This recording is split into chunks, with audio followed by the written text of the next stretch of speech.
Macam mana merawat iman agar tetap muncul rasa takut kepada Allah? Pertama, belajarlah untuk mengenal siapa Allah. Pelajari tauhid.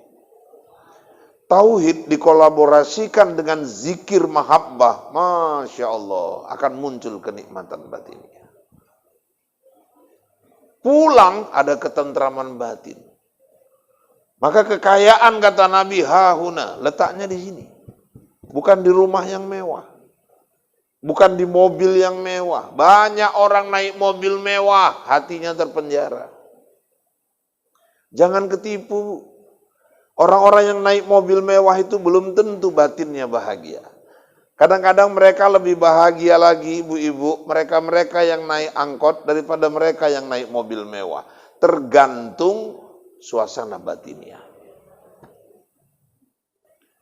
Makanya bapak-bapak, ibu-ibu yang dirahmati Allah, kadang-kadang pengagum itu lebih bahagia daripada pemilik. Saya ulangi. Pengagum kadang-kadang lebih bahagia daripada pemilik. Saya dulu pernah ditanya, waktu Syahrini masih gadis, saya ditanya sama seseorang, dia nggak tahu saya nggak tahu dia bercanda atau serius. Ustaz, kira-kira kalau Syahrini itu mau sama Ustaz mau nggak? Saya cepat aja jawab, saya nggak mau. Nggak, ini ceritanya kira-kira seandainya dia maulah, saya yang nggak mau. Sombong kali Ustaz, Syahrini se-Indonesia tahu siapa Syahrini, nggak usah kau jelaskan lagi. Kenapa Ustaz nggak mau? Aku pengagum aja, nggak usah jadi pemilik. Kenapa? Jadi pemilik pun aku nggak sanggup. Kenapa Ustaz? Kau bayangkan Syahrini, bulu matanya sebelah 5 juta. Kanan kiri udah 10 juta. Mau berapa kali ceramah aku belikan bulu mata dia.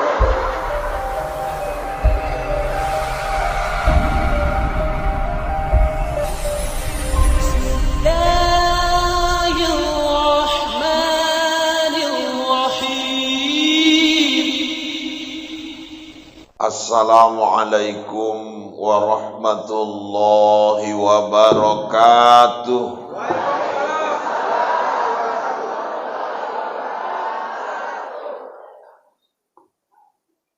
Innal hamdalillah wassalatu wassalamu ala Rasulillah wa ala alihi washabbihi wa mawalah. La haula wa la quwwata illa billah. Rabbi adkhilni mudkhala sidqi wa akhrijni mukhraja sidq. Waj'al li min ladunka sultanan nasira. Wa qul ja'al haqqu wa zahaqal batil. Innal batila kana zahuqa. Wa qala Allah ta'ala fil Qur'anil Karim. A'udzu billahi minasy syaithanir rajim. Bismillahirrahmanirrahim. Wa amma man khafa maqama rabbih wa nahan nafsa 'anil hawa. Fa innal jannata hiyal ma'wa. Sadaqallahul azim wa sadaqa rasuluhun nabiyul karim. Wa nahnu ala dzalika minasyahidin wasyakirin. Walhamdulillahi rabbil alamin. Yang sama kita muliakan guru kita Habib Azhar Ali Idrus. Semoga Allah senantiasa menganugerahkan kesehatan kepada beliau. Amin.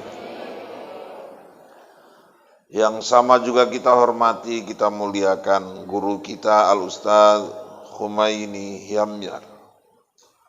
Hamyar maksud kami. Pimpinan Majelis Al-Mahabbah, hadir juga bersama kita Al-Ustaz Muhammad Iqbal Al-Banjari.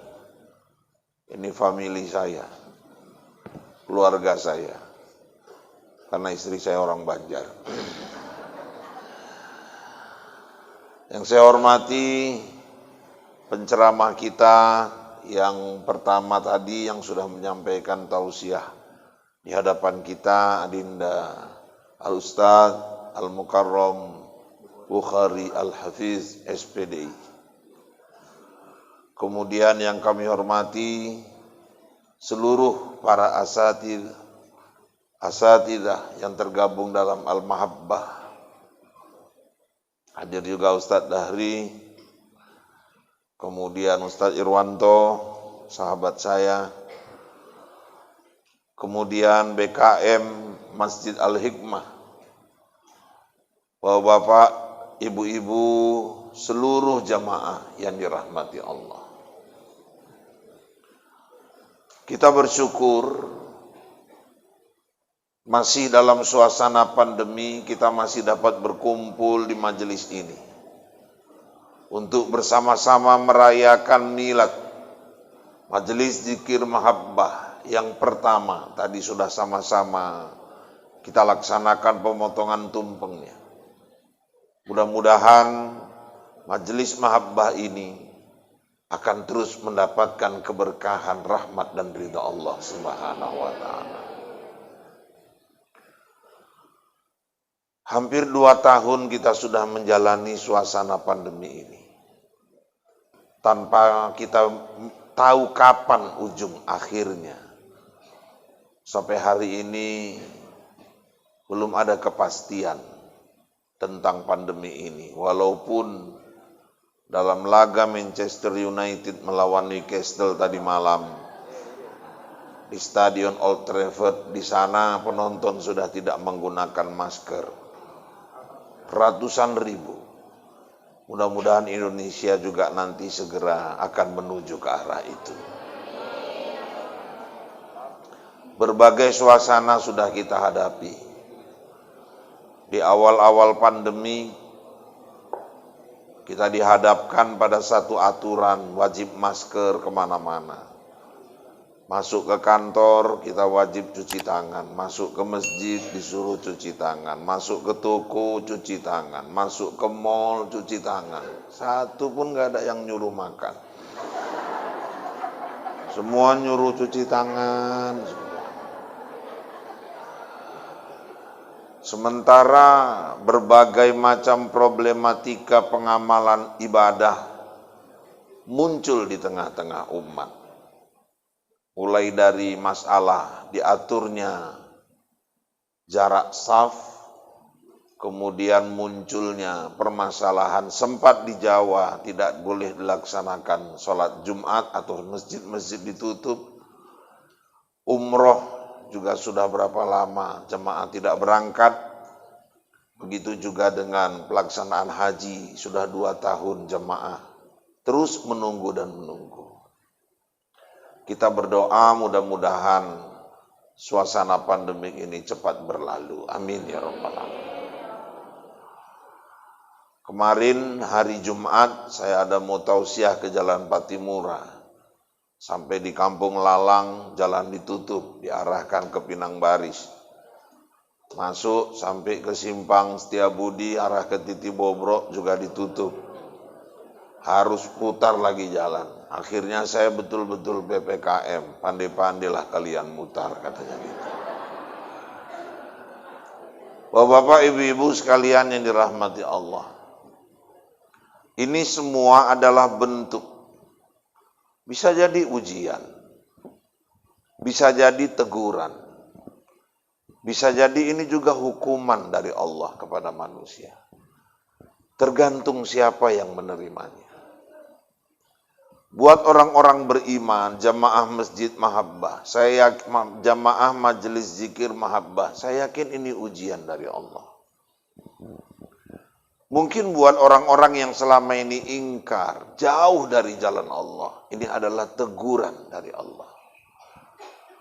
Dan buat mereka yang membangkang dan durhaka kepada Allah, bisa jadi ini hukuman dari Allah kepada kita. Kita tidak usah melihat orang, tapi mari kita baca diri kita masing-masing. Bapak-bapak, ibu-ibu sekalian yang dirahmati Allah. Oleh karena itu, siogianya kita sebagai manusia, sebagai hamba Allah, terus membaca diri kita masing-masing. Sebagaimana peringatan Allah, ya ayyuhalladzina amanuttaqullah wal tanzur nafsum ma qaddamat lighad. Baca ke dalam. Beruntunglah manusia yang disibukkan dengan mencari kelemahan dirinya, sehingga dia nggak sempat lagi mencari-cari kelemahan orang lain. Hari ini kita lebih sering disibukkan mencari-cari kelemahan orang, tapi lupa membaca kelemahan diri sendiri. Kalau pulang wirid, pembahasannya luar biasa. Kalau aku nengok Kak Ijah tadi jijik kali. Kenapa Kak? Gayanya itu pede kali, padahal bacaannya nggak karu-karuan. Tajwidnya menyala-nyala. Aku dulu kan ngaji juga. Berapa lama aku ngaji sama Ustadz Iqbal itu, menyala-nyala itu bacaan itu. Panjang pendeknya nggak betul itu. Oh udah, Jumat depan kakak aja yang baca. Aku batu. La ilaha illallah. Kalau awak aja pun nggak sanggup, ngapain mencari-cari kesalahan orang lain?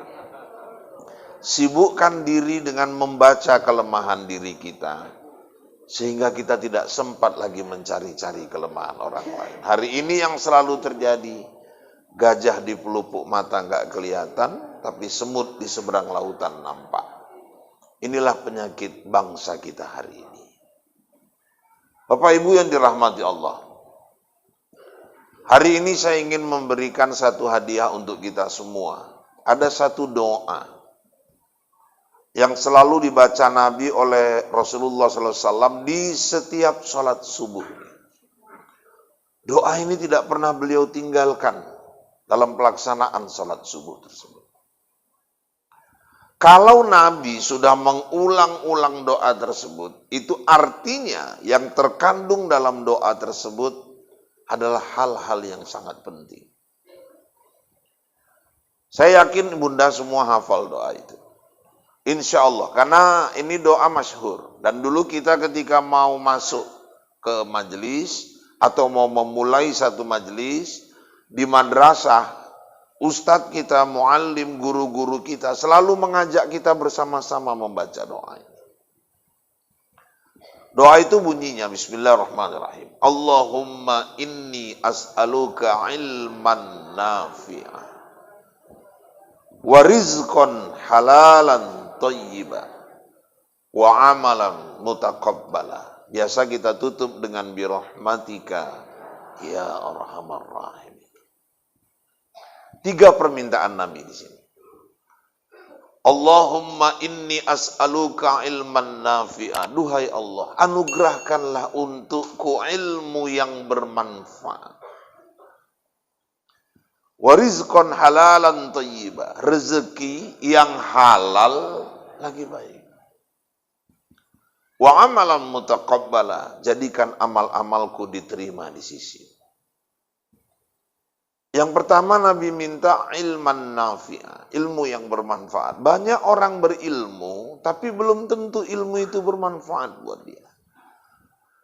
Bermanfaat buat dia, buat keluarganya, dan buat orang banyak. Faktanya Indonesia ini orang berilmu, aduh luar biasa. Banyak kali orang pintar. Pengamat di televisi itu, Masya Allah. Pengamat apa yang nggak ada? Pengamat politik, pengamat hukum, pengamat pendidikan, pengamat sosial, pengamat ekonomi, olahraga aja pengamat sepak bola, pengamat bulu tangkis. Tapi yang namanya pengamat, biasanya teorinya lebih mantap daripada mereka yang berjalan di lapangan yang bekerja. Lebih pintar mengomentari daripada bekerja. Banyak dulu di zaman Pak SBY, zaman Megawati, jago-jago komentar. Tapi ketika dikasih jabatan juga nggak bisa buat apa-apa. Indonesia itu pengamat sepak bolanya, kalau mengamati sepak bola kan main kali itu. Tapi coba dia suruh main kalau nggak telentang telungkup di lapangan. Kekalahan Real Madrid pada malam ini karena kesalahan strategi pelatih. Pola 4-4-2 tidak tepat dilaksanakan, semestinya 5-3-2. Sehingga jangkar dari para pemain Madrid berhasil dikuasai pemain depan Barcelona. Kan main kali waktu dulu dia main. Kalau nggak telentang telungkup dia di lapangan. Orang pintar di Indonesia luar biasa. Faktanya banyaknya orang pintar di Indonesia. Apakah Indonesia makin maju? Ternyata tidak. Kalau sudah dijamin dengan banyaknya orang berilmu, negeri itu maju, mestinya kita ini sudah sangat maju. Sebelum Malaysia merdeka, Bapak Ibu, Malaysia itu ketika baru dia merdeka, dia minta bantuan dari Indonesia, bukan pinjaman hutang uang, tapi guru. Sekarang mereka udah nggak minta guru lagi, mereka minta pembantu ke Indonesia. Kenapa? Karena sekarang Indonesia yang berguru ke sana. Tapi ada yang bilang bukan masalah kita yang menurun kualitas, tapi selera mereka yang nurun sama Indonesia katanya. Jadi bapak-bapak, ibu-ibu yang dirahmati Allah, orang pintar banyak, tapi faktanya negeri kita masih gini-gini terus. Dulu Pak Harto pulang dari Jenewa, bangga sekali tahun 80-an, dia tunjukkan penghargaan dari Badan Pangan Dunia, kita negara swasembada beras. Dulu negara-negara tetangga termasuk Vietnam beli beras dari Indonesia, hari ini kita beli beras dari Vietnam. Kenapa ini Ustaz? Banyak orang berilmu, tapi belum tentu ilmunya bermanfaat. Mak-mak nih, mohon maaf, paling rajin ngaji. Soal ilmu tahajud, bapak belajar sama mak-mak, paham orang itu semua. Nama-nama ustadz di Medan, jangankan nama, nomornya tersimpan semua di handphone. Apalagi yang ganteng-ganteng kayak kami-kami ini gitu. Tapi bapak-bapak, ibu-ibu yang dirahmati Allah, sekian kali seminggu mengaji, berulang kali tiap bulan dia mengaji, akan menjadi ilman nafi'ah kalau ilmunya diamalkan. Paham ilmu tahajud, tapi nggak pernah tahajud. Apa manfaatnya? Dia tahu tahajud paling sedikit 2 rakaat, jumlah rakaat nggak terbatas. Yang afdol baca akhir Baqarah, ayat kursi. Kemudian kalau nggak pun hafal baca ayat Al-Kafirun. Paham dia semua. Fadilahnya ini, jamnya mulai dari jam sekian sampai jam sekian. Doa tahajud di buku itu hafal dia. Tapi nggak dilaksanakannya tahajud. Maka nggak jadi ilman nafi. Dia paham fadilah duha, tapi tidak dia kerjakan. Apa manfaat? Segala macam puasa sunat dia tahu. Senin, Kamis, puasa Ayyamul Bid yang 3 hari puasa putih itu dia paham. Puasa Asyura, puasa Arafah, tahu dia semua fadilah-fadilahnya. Mana yang menghapuskan dosa 2 tahun, setahun yang lalu, setahun yang akan datang, dosa setahun yang lalu. Hafal dia semua. Puasa Nabi Daud dia tahu, ditanya lakinya, apa tuh dek puasa Nabi Daud? Senin puasa bang, Selasa peri, Rabu puasa, Kamis peri. Oh, sholat Nabi Daud nggak ada dek. Maksudnya bang, Senin sholat, Selasa peri, Rabu sholat, Kamis peri. Istrinya pun kepala uta abang, mana ada sholat kayak gitu. Oh bapak ibu-ibu, dia paham semua, tapi tidak dia amalkan. Lantas apa manfaat ilmu itu untuk dia? Salah satu ilman nafi'ah, ilmu itu dia amalkan. Bermanfaat buat keluarga, dia ajak keluarga mengamalkannya. Saya bu, mohon maaf, tidak ada sedikit pun maksud berbangga hati, tidak. Tapi saya pernah bilang sama istri, sama anak-anak saya, cita-cita ayah visioner saya nggak mau hanya di dunia. Cita-cita kita harus sampai akhirat. Banyak orang tua, nak nanti rumahmu di sana. Kau buat rumah nanti yang di sana. Itu ruko nanti untukmu. Nanti kalau ayah udah nggak ada, ini mobil untukmu. Kebun yang di sana untukmu.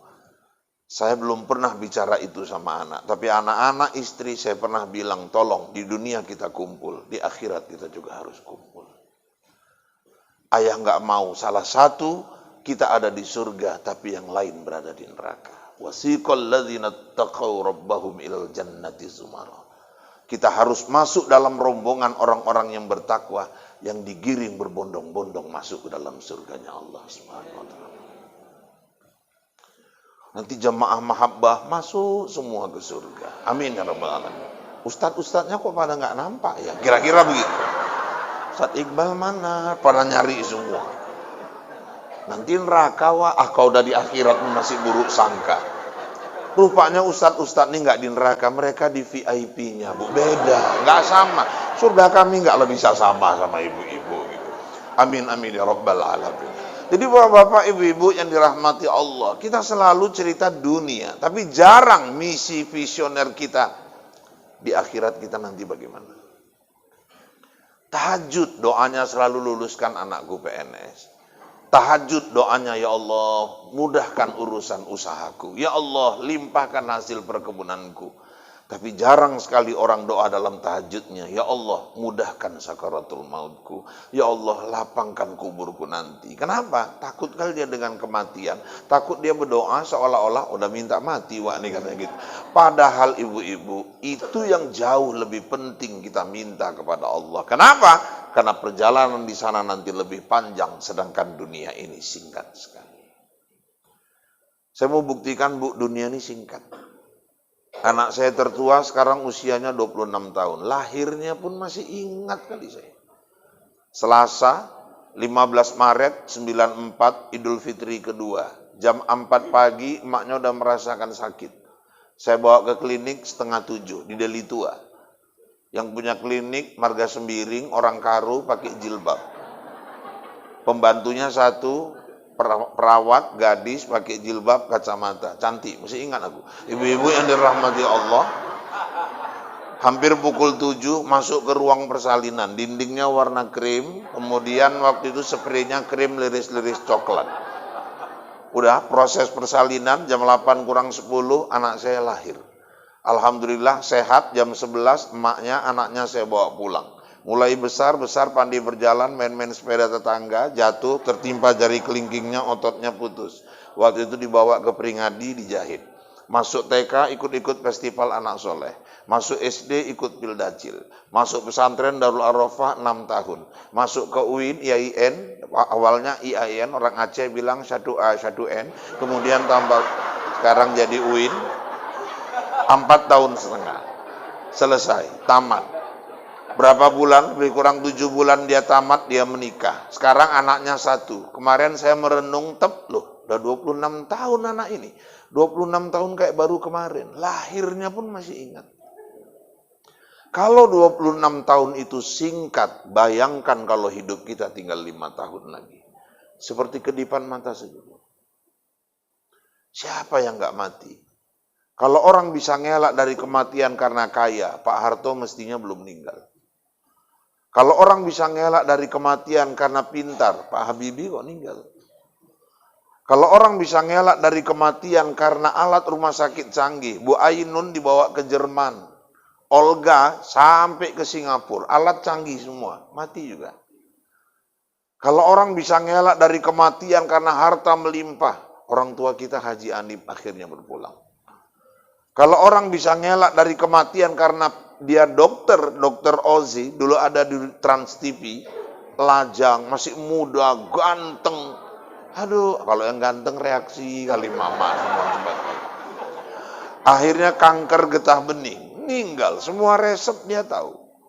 Kalau orang bisa ngelak dari kematian karena cantik, mantanku tuh Julia Perez akhirnya meninggal juga. Gak ada yang bisa ngelak dari kematian. Hidup ini singkat. Oleh karena itu, orang-orang mukmin jangka panjang dia programnya, jangka panjang planningnya, bukan cuma dunia, tapi target kita akhirat. Makanya ibu-ibu ngaji, kita orang tua ngaji, ayo apa manfaat ilmu kita buat anak-anak? Sudah saatnya, apalagi kita yang tinggal nunggu-nunggu ini mau apa lagi sama suami bang, ayo tahajud bareng. Bangun nih suami, udah kau duluan lah, sama-sama, aku mau abang bimbing aku. Kamar mandi duluan. Kamar mandi, ibu ambil wudhu, balik. Insya Allah udah tewas balik. percikkan dengan lembut air tuh ke wajahnya, bang. Ayo bang, tahajud bang. Bangun dia. Udah kau pakai telekung dulu, pakai sarungmu. Iya, balik tidur lagi. Nah, kalau udah gitu tinggal ngambil kursi. Nah, cuman jangan ibu pukulkan, kasus ibu nanti. Gitu. Duduklah di sebelahnya, bacakan surah Yasin. Insya Allah bangun. Nah, bangun langsung dilepukkan ibu. Nah, Allah sholat tahajud sama-sama. Punya ilmu harus bermanfaat buat keluarga. Punya ilmu harus bermanfaat buat masyarakat. Apa ciri ilman nafi'ah? Ilman nafi'ah salah satu cirinya bertambah khauf, rasa takutnya kepada Allah Subhanahu wa taala. Makanya dulu ahli bilang Hitler itu yang paling dia takuti kalau ada agresi dari negara-negara besar menyerang negaranya. Dulu Bapak Ibu, Mustafa Kamal pimpinan Turki yang paling dia takuti kelompok-kelompok pemberontak dari negaranya sendiri. Di Indonesia, makanya kita nggak berubah. Pemimpin-pemimpin kita banyak pejabat sama Allah Tuhan pun nggak takut.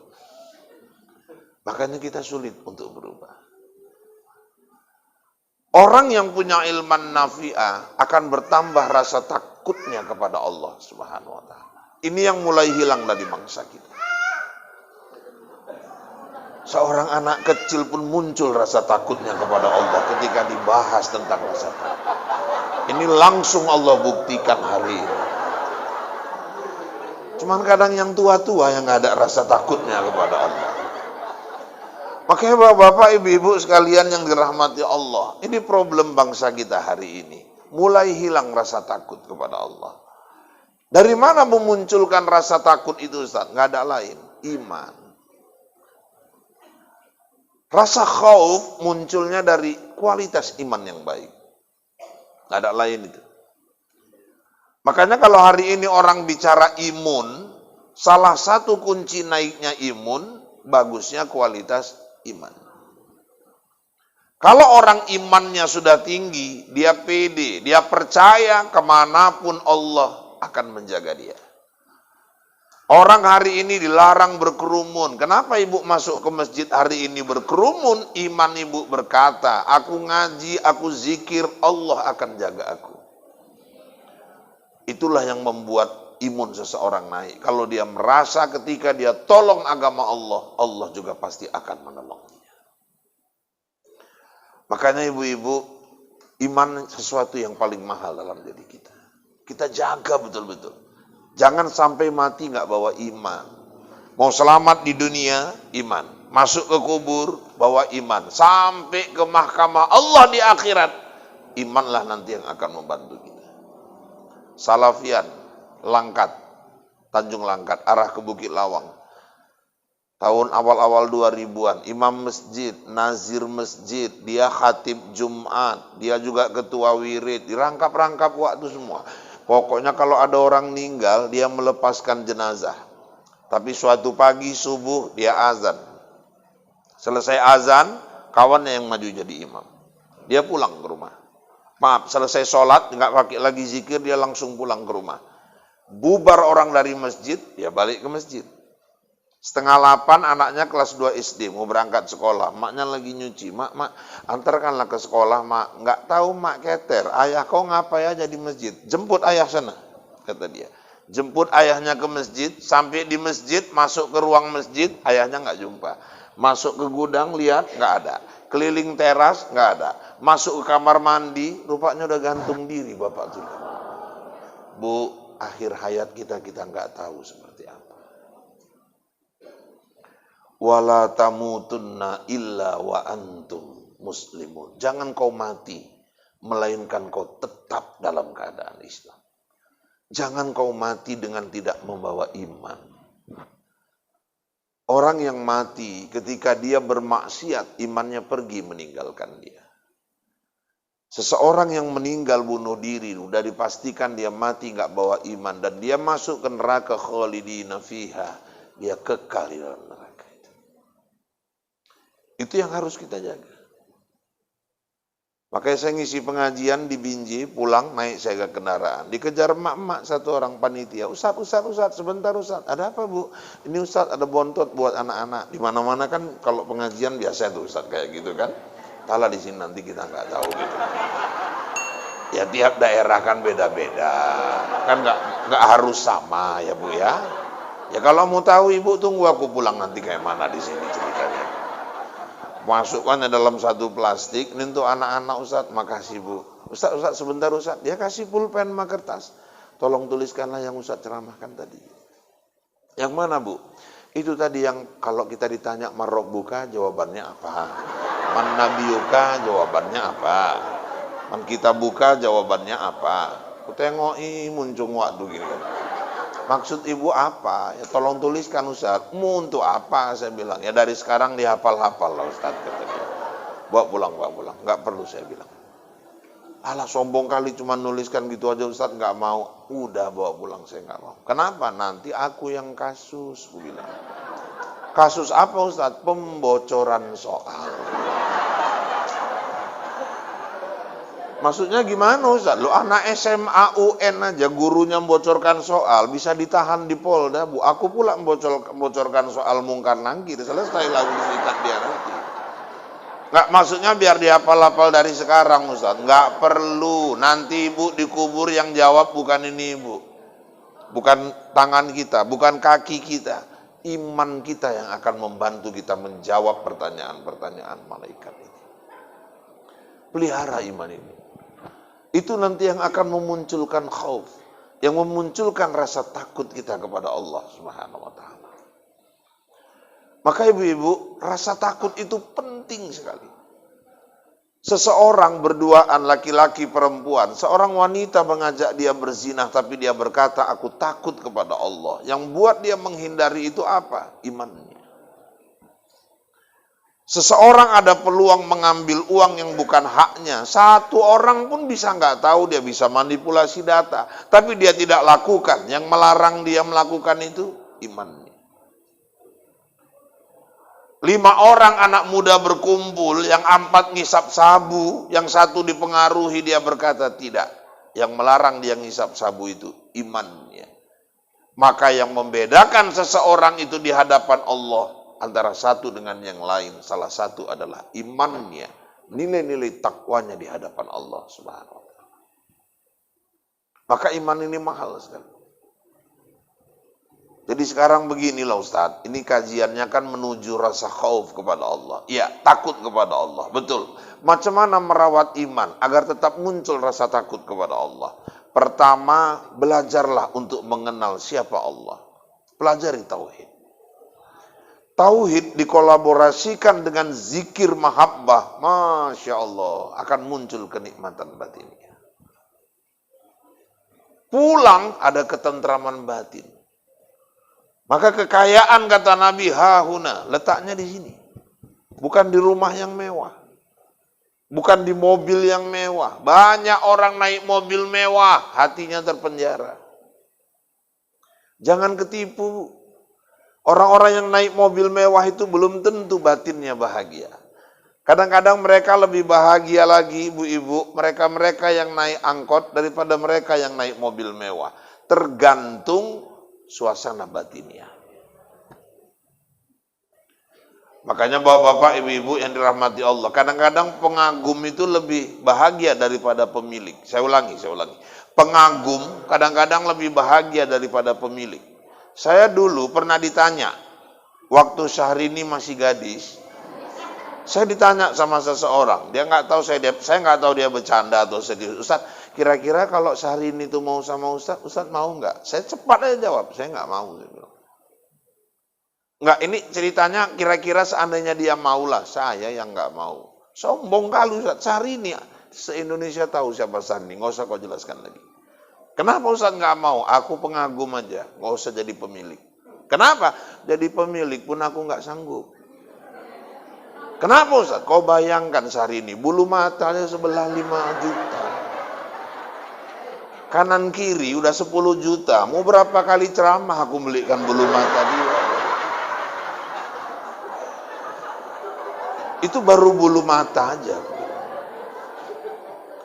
Sehari ini beli tas terbang ke Hong Kong, awak berikan orang rumah ke pajak Hong Kong, kan ada beda kali. Dia menghias dirinya, pergi ke salon, dia percantik dirinya. Sekali ke salon 15 juta, 20 juta, nggak sanggup. Lebih bahagia pengagum daripada pemilik. Kadang-kadang berdiri kita di simpang Sekambing, lewat mobil mewah, Toyota Camry, Masya Allah. Yang punya di belakang, pakai jilbab, kacamata Ray-Ban, baca koran. Supirnya di depan, belum sempat ganti kaca Ray-Ban, lewat di depan kita. Kita nengokinya, ya Allah, orangnya cantik, mobilnya mewah, kok kita pula yang kesenengan gitu. Yang naik mobil tuh pening mikirkan angsurannya 33 bulan lagi, pajak tahunannya, biaya ganti olinya, belum gaji supirnya, licet sikit udah pening kepalanya, belum lagi nanti biaya-biaya dorsmir, biaya servis mobilnya. Kadang-kadang orang bahagia cuman pandangan mata kita saja, yang ngerasakan belum tentu. Bisa jadi mungkin ibu yang nggak punya mobil seperti dia lebih bahagia daripada dia. Alah Ustadz cuma nyenang-nyenangkan kami aja. Ini fakta. Dia mau naik mobil Camry-nya, datang supir, si ibu dia jelaskan, kita nanti ke pusat pasar, habis itu singgah sebentar ke Jalan Gelugur, habis itu nanti kita pergi ke Petisah, terus baru kita singgah lagi nanti ke Simpang Pondok Kelapa, habis itu baru pulang. Capek dia jelaskan. Kalau ibu kan pinggir jalan tinggal modal gini aja. Berhenti kawan tadi. Nggak perlu ibu bilang-bilang mau kemana, sampai tempat tinggal kode, minggir kawan. Patuh. Dia supirnya itu aja. Ibu supir ibu berapa orang coba? Ternyata letak bahagia itu di sini, bukan pada mobil mewah, tapi sejauh mana kita mensyukuri yang Allah berikan kepada kita. Makanya ibu-ibu sekalian yang dirahmati Allah, ini yang pertama, yang ingin saya sampaikan. Maka kenali dulu siapa yang kita sembah. Belajarlah kepada ahlinya. Kalau kita sudah kenal, insya Allah, jaga nilai-nilai iman kita. Dengan apa Ustaz? Salah satunya ini, zikrullah. Berzikir kepada Allah. Bagaimana zikir yang tatmainnul qulub, yang menenteramkan batinmu. Belajarlah kepada ahlinya. Bukan urgensinya kalimatnya. Kalau kalimatnya subhanallah walhamdulillah wala ilaha illallah, bagus. La ilaha illallah, la ilaha illa anta subhanaka, bagus. Semua kalimatnya mengingatkan kita kepada Allah, bagus. Abdul zikri la ilaha illallah. Seabdul zikir la ilaha illallah. Itu aja yang udah ibu baca di wirid itu udah yang paling bagus, paling afdol. Itu aja amalkan. Habis subuh, la ilaha illallah. Setelah maghrib, la ilaha illallah. Malam tahajud, la ilaha illallah. Itunya udah dapat Ustaz. Tinggal memakomkan ke dalam kolbu itu yang perlu terus belajar. Karena kan kita sering di la ilaha illallah itu di mulut. Saya kalau masuk wirid emak-emak, macam-macam modelnya itu. Ada yang megang selendang, la ilaha illallah, la illallah, la ilaha illallah. Setengah 4 ya, la ilaha illallah. Foto anaknya wisuda ini, la ilaha. Ada yang waktu zikir wirid bawa anak, la ilaha illallah, jangan ribut, la ilaha illallah, marah Ustaz nanti, la ilaha illallah, cuma besok nggak kuajain nanti, la ilaha, ada yang gayanya pejam, macam husu kali dia, la ilaha illallah. Di belakang orang mecahi kerupuk, kerepak-kerepuk, illallah. Ini kayaknya lontong pecel nih, la ilaha illallah. Di belakang orang nyirami kuah, oh mie rebus ini, la ilaha. Macam mana zikirnya mau jadi benteng? Macam mana kita belajar dan terus belajar, menyelaraskan lisan menuntun kolbu untuk memakomkan kalimat la ilaha illallah di dalam hati kita, sehingga ketika kita sakaratul maut, istri tidak ada di sebelah kita, anak-anak tidak ada di sekeliling kita, tapi Allah bantu memudahkan kita mengucap la ilaha illallah. Man akhiru kalamihi la ilaha illallah dakhalal jannah. Orang yang akhir ucapannya la ilaha illallah, dia pasti masuk dalam surga.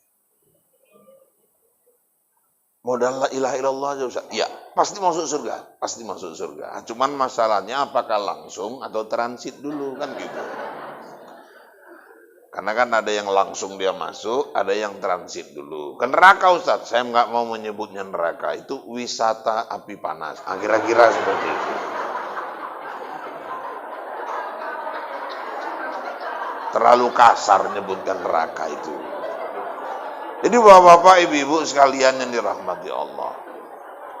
Terus apalagi Ustaz? Di qiraatil Quran, rawat iman kita. Ayo perbanyak membaca Al-Quran. Kalau soal baca Quran ibu-ibu ini saya udah yakin itu.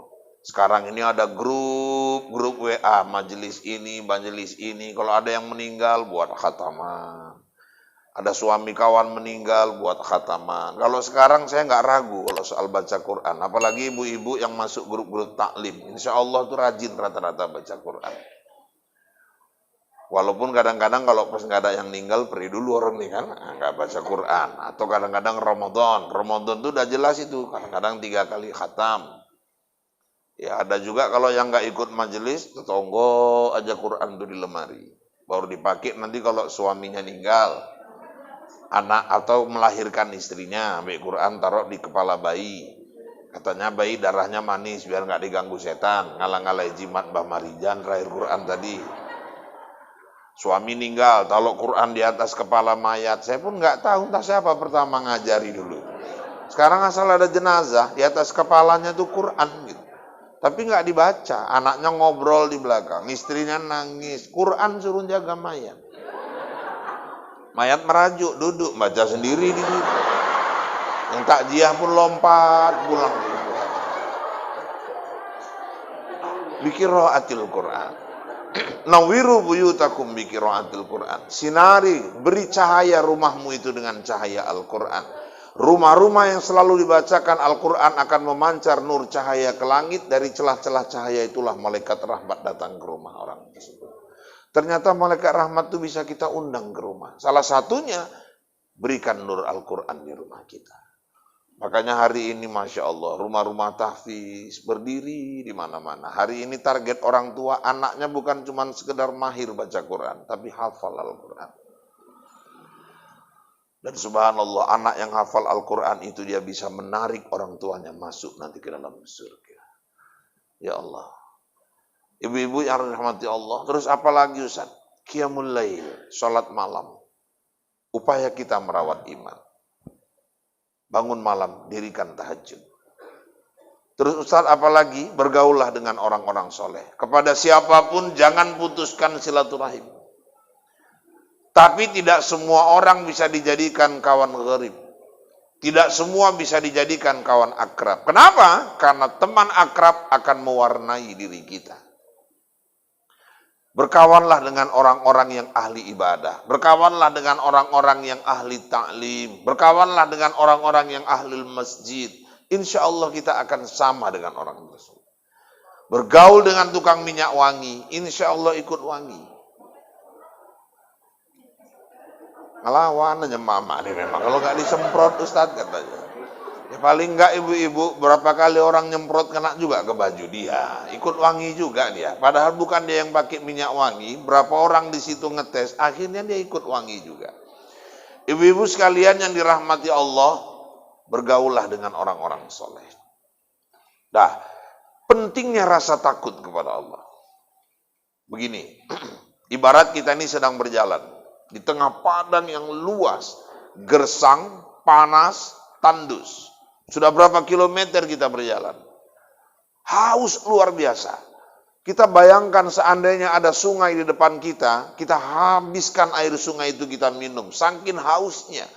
Tiba-tiba di tengah perjalanan jumpa botol. Botolnya botol rendap. Dicium, nggak ada lagi bau racun. Lihat ke dalam, airnya bening.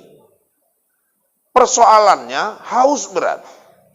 Ada air, tapi di botol racun. Satu orang pun tidak ada yang tahu ini racun atau air bercampur racun. Saya yakin sehaus apapun kita, nggak akan ada yang berani meminum air itu. Kenapa? Ada rasa takut, khawatir. Ini racun atau jangan-jangan air bercampur racun. Itulah perlunya rasa takut kepada Allah. Kalau orang punya rasa takut, jangankan yang sudah jelas-jelas haram, yang samar pun dia nggak akan berani menyentuh. Orang kalau punya rasa takut, jalan dia pun dia tata sedemikian rupa. Contoh, ini cerita ini memang kalau nggak pakai contoh agak payah memahaminya. Ibu-ibu kadang-kadang mau pergi undangan. Masya Allah, itu kan bisa persiapannya 40 sampai 45 menit itu. Padahal 20 menit sebelumnya lakinya udah siap, manasi kereta. Bukan panas lagi, meleleh udah kereta lakinya. Bolak-balik di klekson, tintin, terakhir keluar kepala istrinya dari jendela. Nggak sabar pergi sendiri kau. La ilaha illallah, naik gula laki yang terakhir dengarkan. Tahu-tahu keluar istrinya masih pakai anduk lagi, bawa gantungan baju 2. Bang, cantikan yang merah apa yang biru? Kalau tadi gula naik, ini tensi lagi mulai naik. Ya Allah dek, kau masih urusan milih baju. Iya bang, cantik merah apa biru? Aku suka yang biru deh. Itulah bodohnya bang, katanya pula. Mahal-mahal yang merah bang, ini selisihnya 200, ini pakai payet-payet, ini kainnya memang lebih halus, ini produk luar. Lakinya emosi lontong, kau dengar dulu ya. Ini kan tadi masalahnya kau nanya, kau lebih suka yang merah atau yang biru? Kau tanya aku suka yang biru, kau mau pakai yang merah terserah. Aku nunggu udah 20 menit, udah cepat. Oh gitu bang, ya egal-egal lari lagi balik. 20 menit lagi nunggu, sekali keluar kuning bajunya pula. Untuk apalah dia tanya sama laki yang tadi masalah merah sama biru itu. Pertanyaannya, kok sebegitunya persiapannya, dia ini mau dilihat siapa? Orang pergi pun sama suaminya. Udah baju jilbab, urusan jilbab lagi, udah bagus, ujungnya 2 ke bawah, masuk keluar ke kaca, nggak puas, ini dinaikkan ke sebelah kiri. Dah terakhir tahan pakai bros di sini, sana kemari rasanya nggak puas, disilang, yang ini pun naik, jadi nyilang kanan kiri. Kok nggak puas juga, teringat dia pernah waijah modelnya nggak kayak gitu, dililitnya lah di leher. Macam orang tak gantung diri lah waktu tadi, rap baru ujungnya naik ke atas kayak gareng gini. Pertanyaannya ini mau ditengok siapa? Manusia itu selalu ketika dia mau pergi ke tempat keramaian, dia berusaha tampil secantik-cantiknya, tampil sebaik-baiknya. Sampai di lokasi pesta, cagak kereta, jalannya pun dia tata sedemikian rupa, cara megang tasnya, cara jalannya. Padahal aslinya ngengkangnya jalan waktu tadi. Ibu bapak yang dirahmati Allah, kenapa dia tata sedemikian rupa jalannya? Dia merasa sedang diperhatikan orang.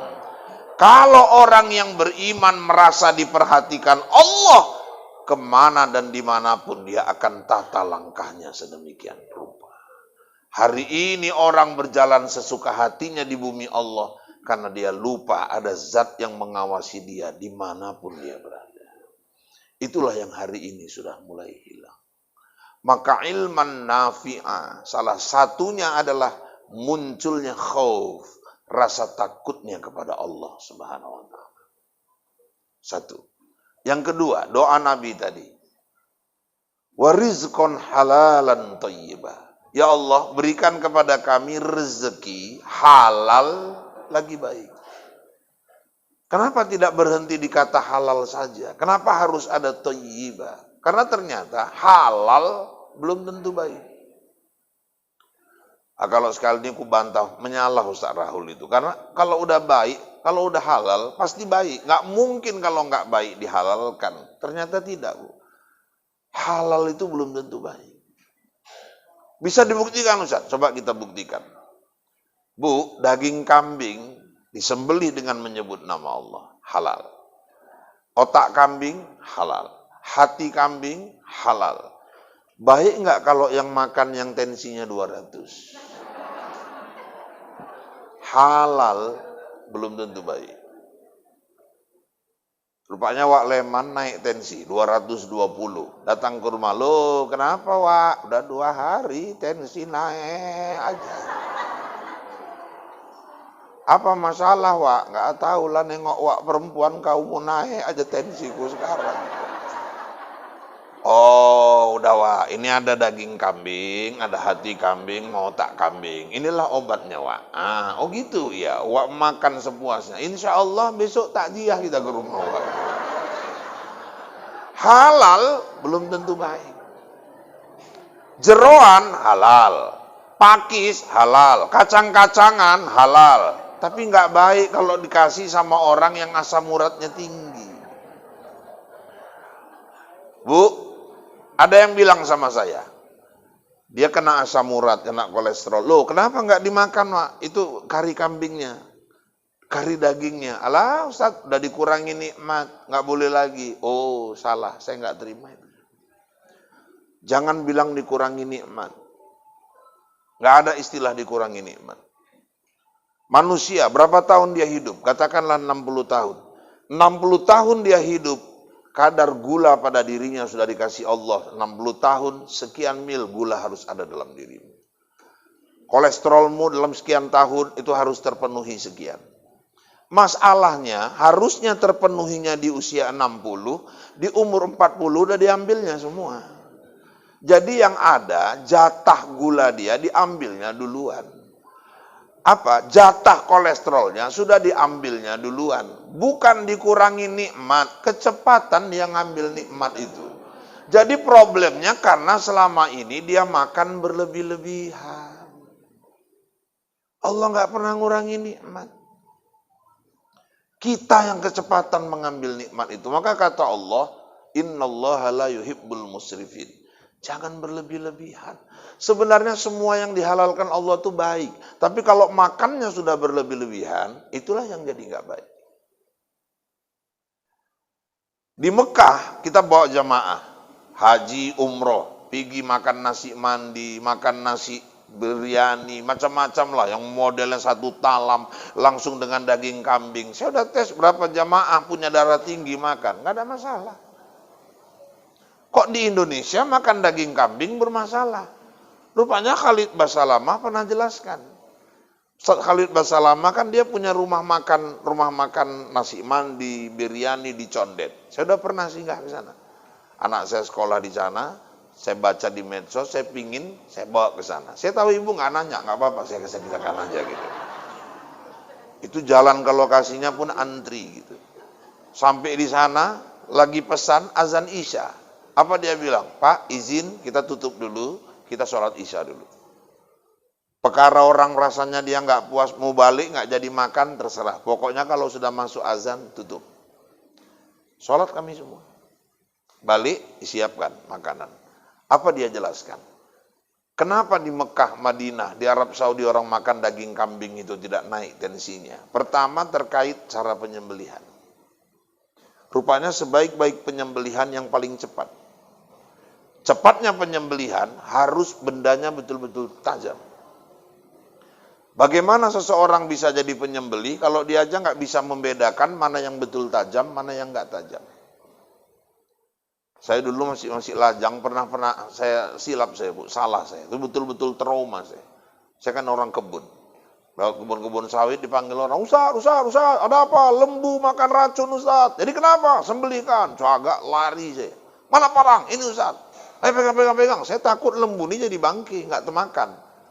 Mainkan terus. Bismillahirrahmanirrahim. Allahu Akbar. Parangnya marga si tompul. Nggak keluar lah darahnya dalam hati awak. Kawan pun negor, cepat sikit Ustaz. Dalam hatiku kepala otak, kamu cepat sikit parang kayak gini. Bapak Ibu yang dirahmati Allah, akhirnya macam tersiksa lah binatang itu. Kawan tuh pun ngasih parang nggak salah-salah. Sejak itu saya betul-betul teliti betul parang itu. Kenapa? Karena ibu-ibu kalau dia disembelih dengan benda yang tidak tajam, dagingnya keras. Kenapa? Hewan itu stres. Makanya pantang menyembelih hewan kurban hari raya Idul Adha di depan hewan lain yang mau disembelih. Nggak boleh, pantang. Dia tahu. Dan kadang hewan yang disembelih itu netes air matanya. Nanti ketika dia mau ditarik, dia pasti meronta. Kenapa? Karena dia lihat kawannya tadi disembelih. Satu. Kemudian khusus kambing, bapak ibu-ibu yang dirahmati Allah.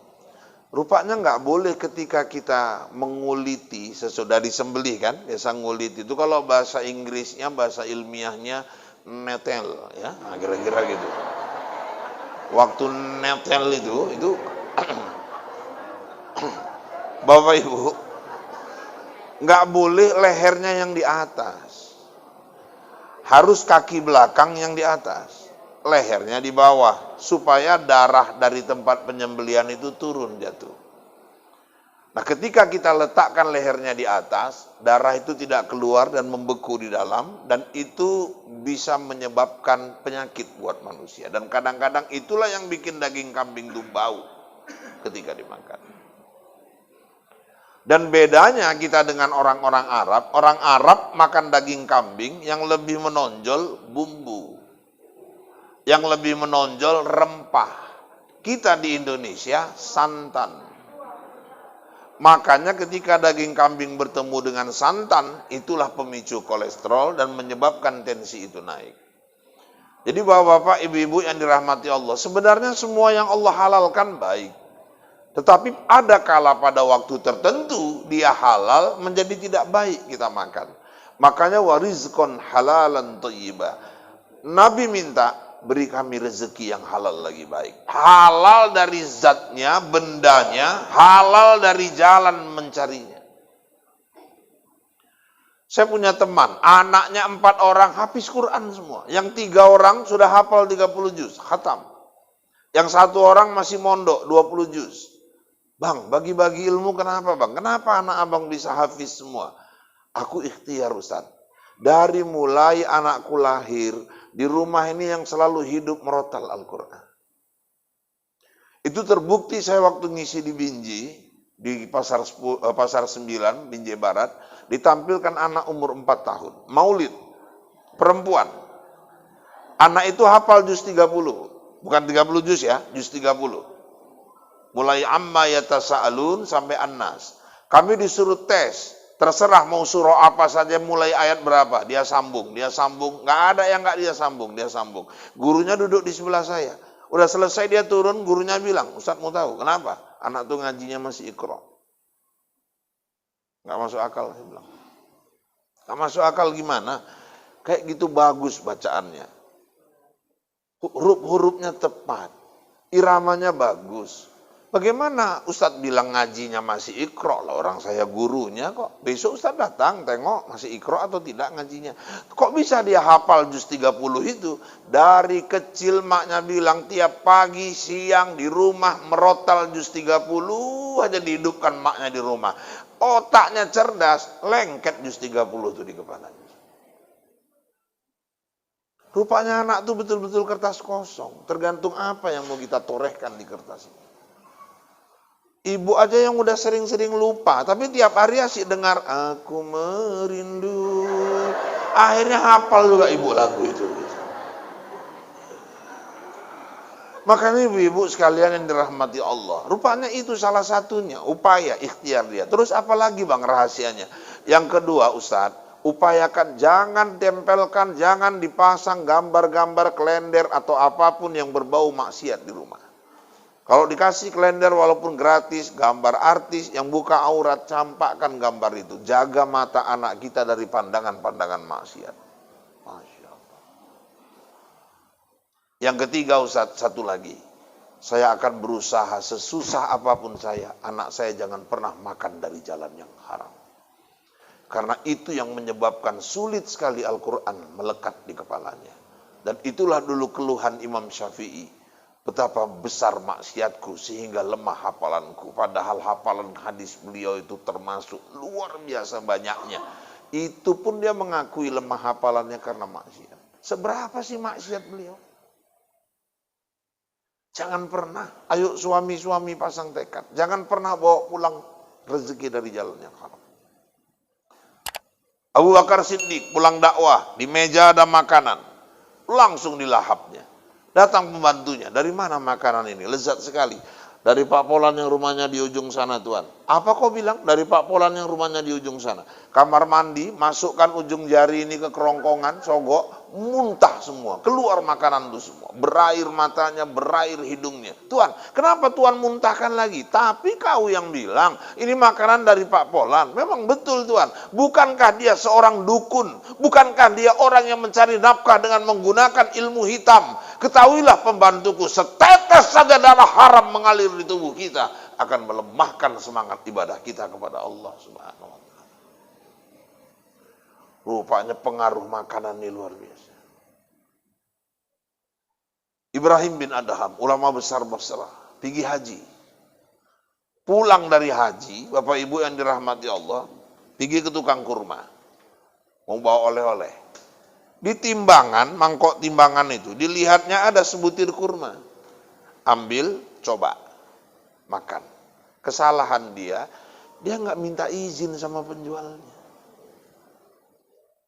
Cocok dia rasa. Udah, buat ini sekian kilo, buat itu sekian kilo, timbang. Bawa pulang ke Basrah. Hitungan bulan perjalanan itu. Sudah, sampai di kampungnya, dia sholat di dalam masjid, dengan ma'rifatnya kepada Allah, dia punya keistimewaan. Dia seperti melihat dialog malaikat di depan dia. Inilah Imam Ibrahim bin Adham yang baru pulang haji. Hajinya mabrur. Dia orang soleh. La mabrur, mardud. Haji dia ditolak di sisi Allah. Kenapa? Karena Ibrahim bin Adham memakan sebutir kurma tanpa minta izin kepada pemilik. Pulang, kumpulkan bekal balik. Putar kepala, balik lagi ke Mekah. Sampai di tempat pedagang kurma itu, enggak dia dapati lagi bapak penjual kurma itu. Semula orang tua yang jualan di situ. Rupanya yang jualan udah tinggal anak-anak di situ, anak muda. Anak muda, iya. Mana bapak pedagang yang di sini? Innalillahi wa inna ilaihi raji'un. Baru berapa hari yang lalu dia meninggal dunia. Aku anaknya. Ada apa Tuhan? Kau anaknya? Iya. Kau ahli warisnya? Iya. Alhamdulillah. Begini. Aku ada kesalahan, kekhilafan. Pulang haji, aku mau beli kurma di sini. Kulihat ada sebutir kurma di atas timbangan. Ku ambil, ku makan. Aku salah, aku nggak minta izin kepada ayahmu. Akhirnya itu menyebabkan hajiku tertolak di hadapan Allah. Aku mohon, kau ahli warisnya. Ikhlaskan kurma itu untukku. Aku ikhlaskan sejak saat ini. Sujud syukur dia. Cuman masalahnya satu Tuhan. Apa itu? Ahli warisnya kami 7, bukan aku sendiri. Saudaraku ada 6 orang lagi. Diminta satu-satu alamatnya. Didatanginya satu-satu alamat. Minta ikhlaskan satu butir kurma itu. Setelah 7 anaknya mengikhlaskan semua, dia bermunajat lagi berdoa dalam masjid. Dia seolah melihat malaikat berkata, hari ini Haji Ibrahim bin Adham telah diterima di sisi Allah Subhanahu wa taala. Ini penyakit nih. Pergi ke tukang buahnya sibuk jualin, diambil waktu ada salah, kupas. Muncungnya makan, enak aja waktu makan. Oh manis ya, minta izin pun enggak. Padahal di Mekah, orang kalau beli kurma, dia tanya dulu, halal, tekan. Pindah ke sebelah, halal, tekan. 10 tukang kurma, kenyang juga waktu. Lebih sekilo ditekan waktu dari rupanya. Modalnya halal aja.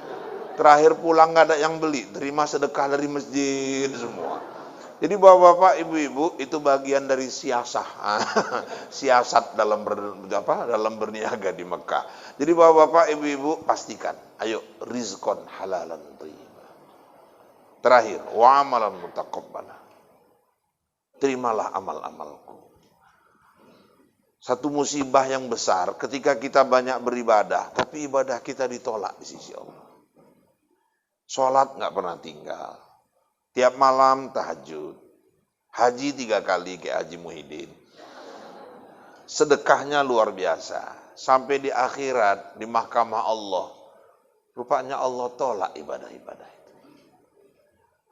Bahasa anak sekarang zong. Kecewa. Nggak sesuai harapan. Ustaz, apa yang menyebabkan amal itu tertolak? Pertama, amal itu tak sesuai dengan Quran dan Sunnah. Bapak Ibu yang dirahmati Allah, maka jangan taklid buta.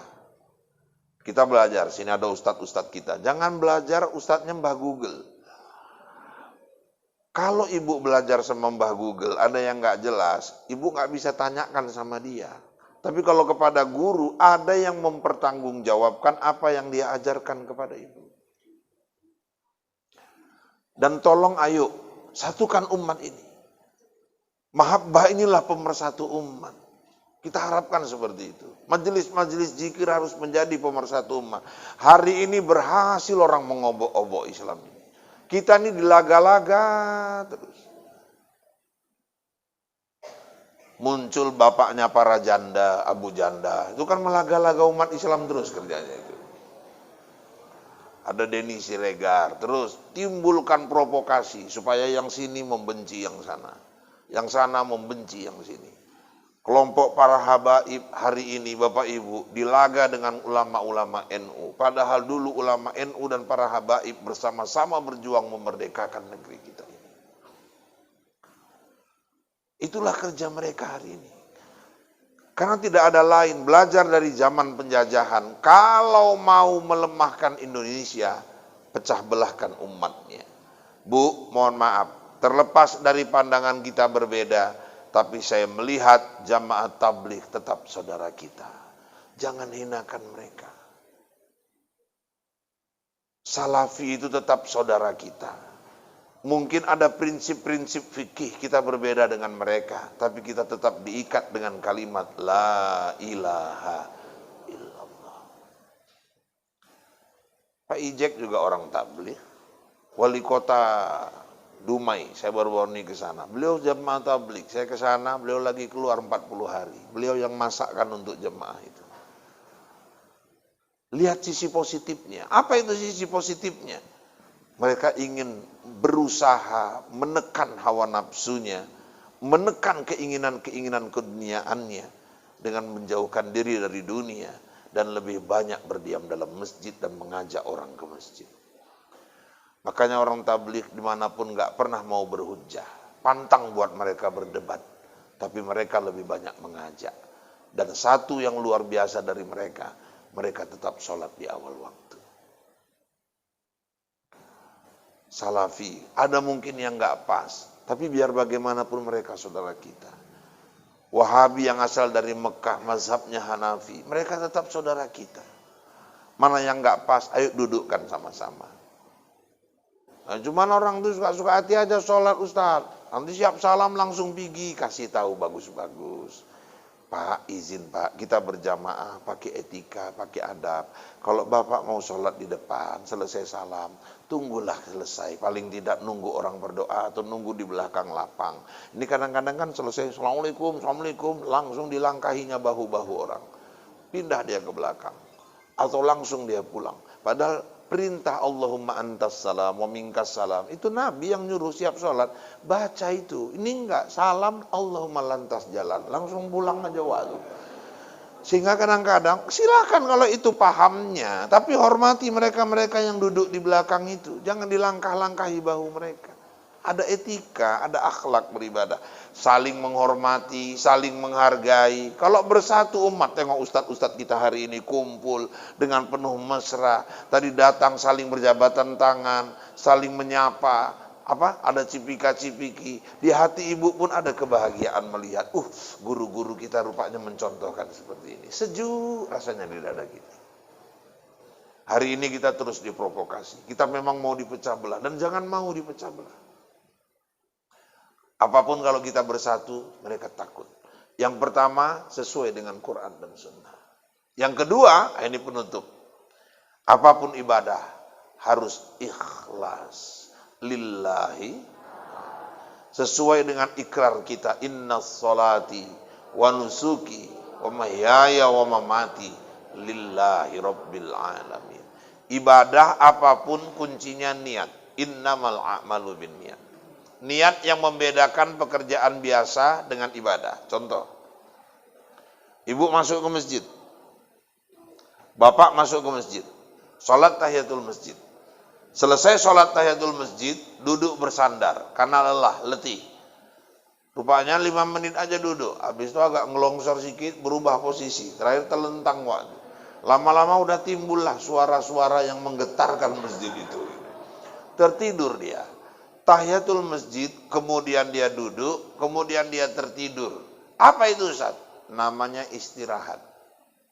Akan berbeda dengan orang masuk ke dalam masjid, sholat tahiyatul masjid, kemudian dia niat, nawaitu i'tikaf sunnatan lillahi ta'ala, dia duduk sambil berzikir, baca Quran, ketiduran.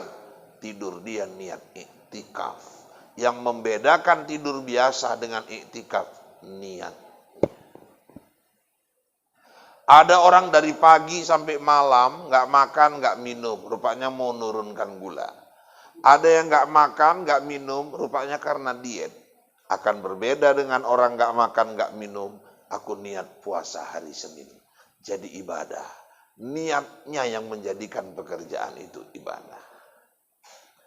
Ibu masak. Kenapa ibu masak pagi-pagi cepat-cepat masak? Oh, nggak masak, tepukkan lagi gula Ustaz. Cuman sampai disitulah ibu dapat. Anak-anak sarapan nanti besakitan semua nih musim-musim corona gini. Fisik anak harus kuat. Cuman sampai disitulah ibu dapat. Kenapa ibu masak pagi-pagi? Suamiku ini titipan Allah Ustaz. Anak-anakku ini titipan Allah. Allah suruh aku mengurusnya. Maka aku masak pagi-pagi karena aku memandang yang menitipkan mereka. Yang kupandang adalah Allah. Ibu masak jadi ibadah. Sambil salatullah, salamullah, tambah lagi pala seng, goreng ikan ala toha rasulillah, ikan pun gosong. Salatullah, akan berbeda. Makanya tiap hari ibu bisa 24 jam ibadah terus. Bangun tidur, alhamdulillahilladzi ahyana ba'da ma amatana wa ilaihin nusur. Ibadah. Masuk kamar mandi, liila fi Quraisy. Jangan di dalam kamar mandi, di luar. Dulu kiai saya ngajarkan itu sebelum masuk kamar mandi, di pintu luar. Ila fihim rihlatas syita'i was-shaif falyabudu rabb hadzal bait allazi at'amahum min ju' wa amanahum min khauf. Jam 3, jam 4 kau mandi pan enggak ada masalah. Mandimu buat sehat.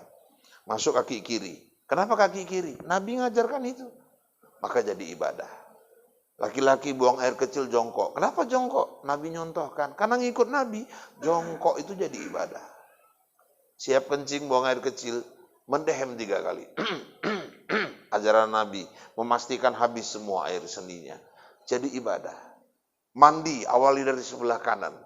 Ibadah. Keluar dari kamar mandi, kaki kanan. Ibadah. Kadang ngikut Nabi. Sholat udah jelas ibadah. Masak karena Allah ibadah. Ibu nyapu karena Allah cinta kebersihan, ibadah. Kerja berangkat bismillahirrahmanirrahim, ibadah. Kerja dengan jujur, ibadah. Sampai pulang malam mau tidur, kebetulan suami itu ada hajat misalnya ya kan. Allahumma jannibni syaiton wa jannibi syaiton ma razaqtana. Pakai doa dulu, ibadah. Ya kan? Itu doa apa Ustaz? Doa hajat. Nah, itu tadi kan masalahnya. Mana sempat lagi doa Ustaz? Ya Allah, doa sebaris pun nggak sempat lagi waktu, udah parah kali. Bapak Ibu yang dirahmati Allah, itu pun bisa jadi ibadah. 24 jam semua jadi ibadah. Niatkan semata-mata karena Allah Ta'ala. Dan yang paling penting niatnya ikhlas lillahi Ta'ala. Ikhlas itu nggak gampang. Mudah mengucapkannya, berat ngamalkannya. Ibu ngerawat anak orang, udah, anak adik, anak kakak, atau mungkin anak kenalan ibu besarkan, ibu sekolahkan, kuliahkan, dapat kerja, nikah, udah, terakhir udah nikah, dia buka usaha, 3 tahun lebaran nggak pernah datang ke rumah ibu. Apa ibu bilang? Gak ada otak itu anak itu. Ku sekolahkan, ku kuliahkan, Besarkan sampai kawin cuma lakinya. Raya sekali pun nggak pernah datang. Pahala ibu nyekolahkan dia hilang. Kenapa? Ibu rupanya masih menuntut balasnya. Ikhlas tuh nggak gampang. Hati-hati, jangan ingin dipuji orang. Semua motivasinya harus ke sana. Ibu puasa Senin, kumpul pengajian, mau buat acara wisata dakwah, mau ngajak Ustadz Iqbal, Ustadz Dahri, Ustadz Rahul jalan-jalan ke Perapat. Aku nggak nolak itu, insya Allah siap aku menerimanya. Udah, rupanya 7 orang rapat, disediakan 7 teh manis. Yang 6 minum semua. Ibu nggak minum karena ibu puasa Senin. Ibu tunggu-tunggu, kok nggak ada yang nanya kenapa aku nggak minum gitu. Rupanya dia berharap ditanya. Gitu. Terakhir sampai bubar, lontong lah satu pun nggak ada yang nanya. Bukan ditanya kayak kenapa nggak minum, cuman mau ngasih tahu orang tuh bahwa dia puasa. Awas, di hati ibu sudah ada ria. Hati-hati, kenapa? Motivasi ibadahnya karena ingin dipuji oleh orang lain. Nanti di akhirat, mana pahala ibadahku ya Allah? Jangan kau minta sama aku, minta sama orang yang kau harapkan pujiannya itu. Ayo, motivasi ibadah ke sana. Cemana kalau sedekah diumumkan Ustaz? Di surah Al-Baqarah 271. Bersedekah dengan terbuka, tahu orang, itu baik. Tapi kalau kau tidak bisa menjaga hatimu dengan bersembunyi, itu jauh lebih baik. Kalau misalnya dia jadi dakwah supaya orang lain tergerak, bagus juga. Tapi tetap jaga hati. Di Binjai ada kiai. Ibu-ibu udah meninggal. Dulu orang kebun, ahli sejarah, ahli tarikh, guru saya. Sampai pensiun, nggak bisa buat rumah. Satu hari muridnya datang. Assalamualaikum kiai, waalaikumsalam. Kiai masih ingat saya? Enggak. Saya murid kiai dulu. Iya. Terus? Kawan saya dulu sebangku, murid kiai sekarang di Jakarta. Dia sukses. Ini disodorkan untuk kiai. Apa ini? Akte jual beli tanah. Ada sebidang tanah di Binjai Timur, serantai setengah, sudah dibuat atas nama kiai itu. Tolong tanda tangan kiai, ini hadiah dari beliau untuk kiai. Kau serius ini? Serius. Yang ini kita lihat nanti tanahnya kiai. Tolong tanda tangani. Ini siapa ini yang ngasih? Amanah dia, saya nggak boleh ngasih tahu kiai apa dia. Ini rahasia. Cek ke lokasi. Serantai setengah. 600 meter. Sudah, ibu-ibu sekalian yang dirahmati Allah, ngajar kiai itu tiap hari sibuk. 3 bulan, 4 bulan, datang lagi nih orang. Kiai, aktenya udah selesai. Ini dia, akte notarisnya disimpan. Ini kuncinya kiai, kapan mau pindah, rumahnya udah siap. Maksudnya apa ini? Ustaz, kiai nggak ada lihat ke sana? Nggak ada. Udah siap rumah kiai, udah dibangun di tanah itu rumah untuk kiai. Siapa yang bangun? Ya dia juga. Nggak, sebetulnya siapa dia ini? Kawan saya dulu sekolah kiai. Tolong namanya. Maaf kiai, dia amanahkan, saya nggak boleh kasih tahu ke kiai. Aku mau hadiahkan Fatihah. Cukup kayak bilang Fatihah itu untuk orang yang menghadiahkan rumah itu. Tolong jangan paksa kiai. Enggak, aku mengucapkan terima kasih sama dia. Kan kiai yang ngajarkan jaga amanah. Saya jaga amanah. Oh, ya, kalahlah aku udah pintar kau sekarang, kata dia juga. Akhirnya pindah kiai itu ke rumah itu. Kalau saya nggak silap 20 tahun lebih dia tinggal sampai dia meninggal. Dia nggak tahu siapa yang buatkan rumah itu. Siapa yang berikan tanah itu untuk dia. Tangan kanan memberi. Tangan kiri pun tidak mengetahui. Seandainya ibu mau membelikan saya di Jalan Kiwi, saya siap menerimanya. Ikhlas, dengan ikhlas saya akan menerimanya. Saya tunggu kabarnya melalui Ustadz Al-Banjari pun nggak ada masalah. Ini saja barangkali yang dapat saya sampaikan. Selamat kepada mahabbah di milad yang pertama. Mudah-mudahan majelis ini akan menjadi majelis yang membawa keberkahan untuk jemaahnya fid dunia wal akhirah. Dan Bapak Ibu yang dirahmati Allah, kita bermohon nanti kepada Allah Subhanahu wa taala melalui guru kita yang akan memimpin doa. Mudah-mudahan pandemi akan segera berlalu sehingga kegiatan-kegiatan dakwah dapat kembali normal seperti semula. Demikian informasi aktual, faktual, tajam dan terpercaya yang dapat saya sampaikan melalui liputan 6 ICTV pagi ini. Mudah-mudahan yang saya sampaikan bawa manfaat buat kita semua. Saya Rahul, Anjeli, Ica, Tapasya, Tapi, Gopi, Marcel, Suci, dan seluruh kerabat kerja yang bertugas, mohon diri dari hadapan Anda. Kita bertemu kembali lain waktu, lain kesempatan, namun dalam gelombang yang sama, dalam acara berpacu dalam ibadah. Buah durian, buah kedondong, sekian dulu dong. Burung irian, burung cendrawasih. Cukup sekian dan terima kasih. Burung pipit, burung merpati, burung gagak, burung garuda, itulah burung-burung yang ada di Indonesia. Billahi taufiq wal hidayah. Assalamualaikum warahmatullahi wabarakatuh.